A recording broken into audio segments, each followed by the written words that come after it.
মাকে কখনো এই তিনটি কথা বলবে না। তুমি যদি তোমার মাকে ভালোবাসো তাহলে আমার কথা তিনটি শুনবে এবং মেনে চলবে।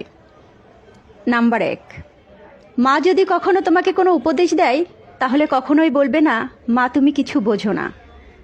কারণ তুমি যখন কথাই বলতে পারতে না তখন কিন্তু তোমার মায়ের কাছ থেকেই তুমি কথা বলা শিখেছো।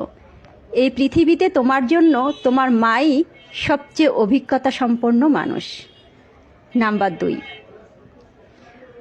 মাকে কখনো বলবে না যে মা তুমি আমার জন্য কি করেছো, তুমি আমার জন্য কিছুই করনি। যদি তোমার এটাই মনে হয় যে তোমার মা তোমার জন্য কিছুই করেনি তাহলে তুমি সেই দিনের কথাগুলো মনে করবে, যে দিনগুলোতে তুমি অসুস্থ হয়ে শুয়ে থাকতে বিছানায় আর তোমার মা তোমার পাশে বসে সারা রাত জেগে সেবা করত। নাম্বার 3, মাকে কখনো রাগের মাথায় বলবে না যে মা আমাকে একা ছেড়ে দাও, আমি বড় হয়ে গেছি, আমার জীবন আমার। কারণ মা যদি একবার চলে যায় তখন হাজার চাইলেও কিন্তু মাকে খুঁজে পাবে না।